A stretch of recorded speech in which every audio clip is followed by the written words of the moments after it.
Hello everyone, welcome to our channel and welcome back to another video of heredity and evolution.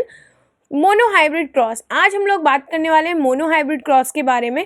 तो बहुत सारे बच्चों को इसके पीछे के कॉन्सेप्ट्स और इसके पीछे का प्रिंसिपल नहीं पता होता है, तो आज हम लोग देखेंगे कि मोनोहाइब्रिड क्रॉस क्या होता है। So let's start the video. तो चलिए देखते हैं मोनोहाइब्रिड क्रॉस क्या होता है। तो मोनोहाइब्रिड क्रॉस मैंने पिछली क्लास में इंट्रोड्यूस करा दिया था। तो मोनोहाइब्रिड क्रॉस का मतलब एक ऐसा क्रॉस जो कि एक कैरेक्टर से डील करे, ठीक है। The experiment that deals with the one character is known as monohybrid cross. और ये तो हमें पता ही है कि मोनोहाइब्रिड क्रॉस किसने दिया था, मेंडल ने, the father of genetics. Okay, तो अब हम लोग देखते हैं कि क्या हुआ था मोनोहाइब्रिड क्रॉस में, कैसे वो एक्सपेरिमेंट कंडक्ट किया था मेंडल ने। तो उसने क्या किया, सबसे पहले पेरेंटल जनरेशन हमें चूज़ करनी होती है, हम लोगों को ये बात पता है। तो सबसे पहले उसने पेरेंटल जनरेशन में क्या किया, पेरेंटल जनरेशन में उसने एक टॉल प्लांट और एक ड्वार्फ प्लांट लिया। टॉल कैसा, प्योर टॉल, जिसके अंदर दोनों capital T and capital T होते हैं, उसको हम प्योर टॉल बोलते हैं। यहाँ पर ड्वार्फ लिया, ड्वार्फ क्योंकि यहाँ पर रिसेसिव है। ये सारी टर्म्स मैं आप लोगों को इंट्रोड्यूस करा चुकी हूँ फर्स्ट वीडियो में।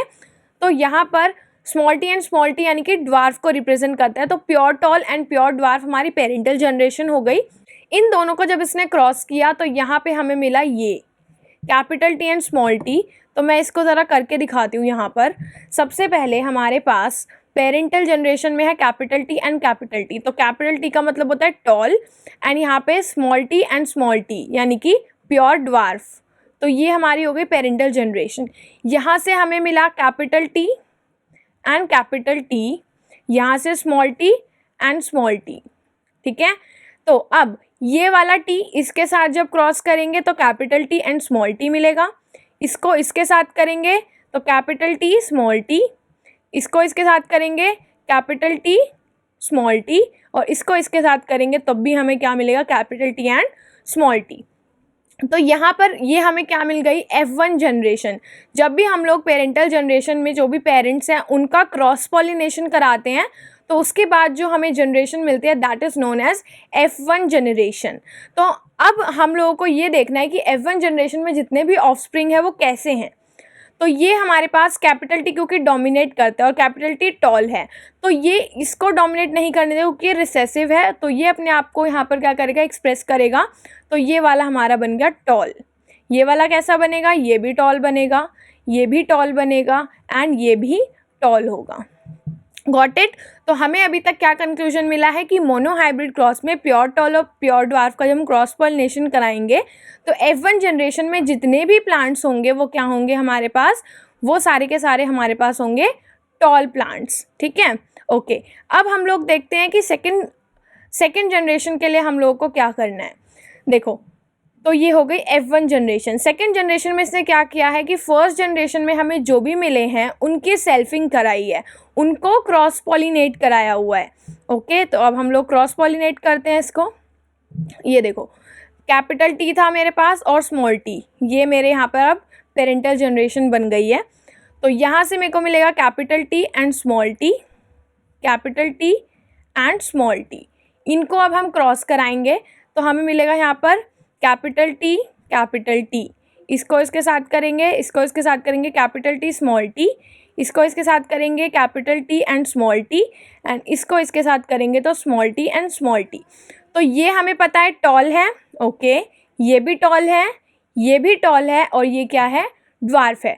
तो यहाँ पे हमें 3 टॉल मिल रहे हैं और 1 ड्वार्फ मिल रहा है, ठीक है। तो अगर मैं इस प्लांट को देखूं तो ये देखने में टॉल होगा, ये भी देखने में टॉल होगा, ये भी देखने में टॉल होगा, लेकिन ये देखने में क्या होगा, ड्वार्फ। तो फिनोटिपिक रेशियो का मतलब होता है कि जो हम देखकर ही फिजिकल अपीयरेंस से पता लगाएं। तो यहाँ पर फिनोटिपिक रेशियो हो गया 3:1, मतलब 3 टॉल एंड 1 ड्वार्फ। लेकिन अगर मैं जीन्स में घुस जाऊँ, इसके जीन्स जेनेटिक कंपोजिशन की बात करूँ तो ये हमारे पास प्योर टॉल है, मतलब कि 1 है प्योर टॉल, 2 है हाइब्रिड टॉल, ये होते हैं हाइब्रिड टॉल, पढ़ा चुकी हूँ पहले भी। तो हाइब्रिड टॉल 2 है और प्योर ड्वार्फ है 1। तो इसका जीनोटिपिक रेशियो अगर हम जीनोटाइप के हिसाब से देखें कि प्योर और हाइब्रिड के हिसाब से, तो इसका जीनोटिपिक रेशियो होगा 1:2:1 एंड फिनोटिपिक यानी कि फिजिकल अपीयरेंस देखें तो 3 टॉल और 1 ड्वार्फ, ठीक है। तो इसका अब हम लोग कंक्लूजन देखते हैं कि इसका क्या कंक्लूजन निकला है मोनोहाइब्रिड क्रॉस का। ओके, तो अब ऑब्जर्वेशन देखते हैं। तो F1 जनरेशन में हमें क्या मिला, ऑल प्लांट्स वर टॉल, सारे प्लांट्स टॉल थे। और F2 जनरेशन में हमें मिला कि रेशो क्या था, 3:1। तो टॉल थे हमारे पास 3 एंड ड्वार्फ थे हमारे पास 1। तो टॉल इज टू ड्वार्फ का रेशो हो गया 3:1। ये फिनोटिपिक रेशो है। और जीनोटिपिक रेशो क्या होगा यहाँ पर हमारा 1:2:1। Okay okay, let's move further. अब हम थोड़ा आगे चलते हैं, वो मैं बाद में समझाऊंगी। ये देखिए, अब इसके ऊपर एक लॉ बेस्ड है। तो मेंडल ने जब भी हम लोग कोई भी चीज़ एक्सपेरिमेंट करते हैं उसके थ्रू हम कोई भी लॉ या फिर अगर फिजिक्स का एक्सपेरिमेंट है या कोई और डिफरेंट एक्सपेरिमेंट्स है उससे हम कोई ना कोई फॉर्मूला निकालते हैं, कोई ना कोई ऑब्जर्वेशन कंक्लूजन निकालते हैं। ठीक है, तो मेंडल ने उसके ऊपर बेस्ड एक लॉ दिया जिसका नाम था law of segregation. Law of segregation. तो सेग्रीगेशन का मतलब क्या होता है, सेग्रीगेशन का मतलब होता है सेपरेट होना, सेग्रीगेट होना, स्प्लिट होना। सेग्रीगेशन बेसिकली हम लोग सेपरेट करने के लिए यूज़ करते हैं। ठीक है, तो इन गैमेट फॉर्मेशन, गैमेट क्या होता है, अगर रिप्रोडक्शन वाला चैप्टर किया होगा तो आप लोगों को पता होगा कि गैमेट्स क्या होते हैं। अगर नहीं देखा है तो प्रीवियस वीडियो की प्लेलिस्ट में जाके चेक कर सकते हैं।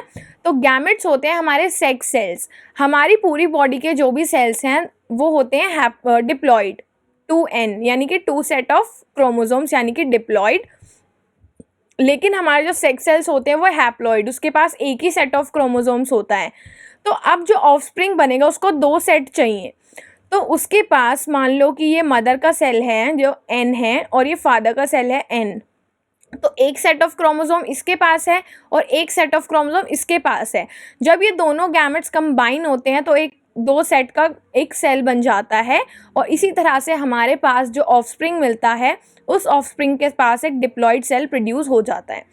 तो गैमेट फॉर्मेशन के टाइम पे both the traits segregate without the interference of other, this is called law of segregation. मतलब कि जैसे कि मैंने यहाँ पर ये दिखाया था T एंड T, तो ये T इन 2 एलील्स में से एक सेक्स सेल के अंदर एक ही ट्रेड जाएगा, मतलब एक ही एलील जाएगा। ऐसा नहीं है कि दोनों ही एक के अंदर प्रेजेंट होंगे, नो। जो भी हमारा सेक्स सेल इससे बनेगा इसमें ये एक ही T जाएगा। अगर मैं बात कर रही हूँ capital T and small t की तो एक ही जाएगा एक सेल के अंदर, क्योंकि हमारे पास पेयर में प्रेजेंट नहीं होते हैं। जो भी हमारे गैमेट्स हैं वहाँ पर पेयर नहीं है, सिंगल सेट ऑफ क्रोमोसोम्स हैं, 23 क्रोमोसोम्स हैं। तो यहाँ पे सिर्फ एक ही सेग्रीगेट होके और एक गैमेट में एक ही जाएगा, ना कि 2 जाएंगे। ठीक है, बस यही लॉ ऑफ सेग्रीगेशन कहना चाहता है कि वो दोनों सेग्रीगेट हो जाते हैं।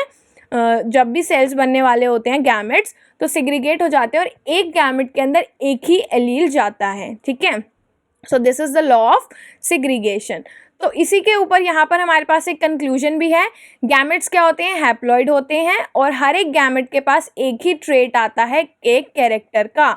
ठीक है, जब भी मेल और फीमेल गैमेट फ्यूज होते हैं और जाइगोट बनता है तो वो डिप्लॉइड बनता है, क्योंकि ये n होता है single set and single set. तो सिंगल सेट और सिंगल सेट मिलकर एक डबल सेट वाला सेल बन जाता है, डिप्लॉइड सेल बन जाता है, दैट इज जाइगोट। ठीक है, तो एक और चीज़ जो हमें यहाँ पर देखने को मिली वो ये थी कि जो फर्स्ट जनरेशन थी यानी कि F1 जनरेशन के अंदर सारे के सारे प्लांट्स कैसे थे, सारे प्लांट्स टॉल थे। सॉरी, F1 जनरेशन के अंदर क्या था, हमारे पास सारे के सारे प्लांट्स क्या थे, टॉल थे। मतलब कि जो हमारे पास ड्वार्फ है, ड्वार्फ वाला जो हमारे पास ट्रेट है, हाइट जो है, ड्वार्फ जो है वो अपने आप को एक्सप्रेस नहीं कर पा रहा है। यहाँ पर वो अपने आप को एक्सप्रेस कर पा रहा है नहीं, क्योंकि उसके साथ एक डोमिनेंट ट्रेट प्रेजेंट है, डोमिनेंट है। तो ये क्या करेगा, उसको एक्सप्रेस ही नहीं करने दे रहा है। तो फर्स्ट जनरेशन में ड्वार्फ वाला हमें दिखेगा ही नहीं कहीं पर भी। लेकिन जब भी हमने यहाँ पर सेकेंड जनरेशन को देखा तो वहाँ पर हमें एक ड्वार्फ मिला, 3:1 के रेशो में हमें मिला, तो वहाँ पर हमें ड्वार्फ मिला। तो इसका मतलब हम ये भी कह सकते हैं कि जो भी रिसेसिव ट्रेट होता है, ऐसा ज़रूरी नहीं है कि जैसे एक मदर है और फादर है, अगर एक टॉल है और एक ड्वार्फ है और उनके जो ऑफस्प्रिंग्स है वो सारे टॉल हैं। ठीक है, तो ऐसा ज़रूरी नहीं है कि कोई भी कभी भी ड्वार्फ होगा ही नहीं। हो सकता है एक ट्रेट वो अगली जनरेशन में दिखाई दे। तो हमेशा ज़्यादातर यही होता है कि जो रिसेसिव ट्रेट होता है वो फर्स्ट जनरेशन में कभी भी शो नहीं होता, वो हमेशा सेकेंड जनरेशन में शो होता है। तो ये भी मेंडल का एक कंक्लूजन था कि कोई भी जो रिसेसिव ट्रेट होता है वो फर्स्ट जनरेशन में वहाँ पर प्रेजेंट ज़रूर होता है। वो हम लोग यहाँ पे देख रहे हैं कि स्मॉल टी प्रेजेंट ज़रूर है, लेकिन वो अपने आप को एक्सप्रेस नहीं कर रहा है। ठीक है, वो अपने आप को एक्सप्रेस कब करेगा? सेकंड जनरेशन में। तो वो वहाँ पर होता है, हिडन रहता है, एक्सप्रेस नहीं करता। वो एक्सप्रेस कब करता है? सेकंड जनरेशन में जाकर वो अपने आप को एक्सप्रेस करता है। ठीक है, तो ये था हमारा mono hybrid cross. I hope आपको समझ में आया होगा, और अगर आपको समझ में आया तो वीडियो को लाइक करें और अपने फ्रेंड्स के साथ भी शेयर करें ताकि उनको भी मोनो हाइब्रिड क्रॉस एकदम क्लियर हो जाए। तो I will see you in the next video. Thank you for watching.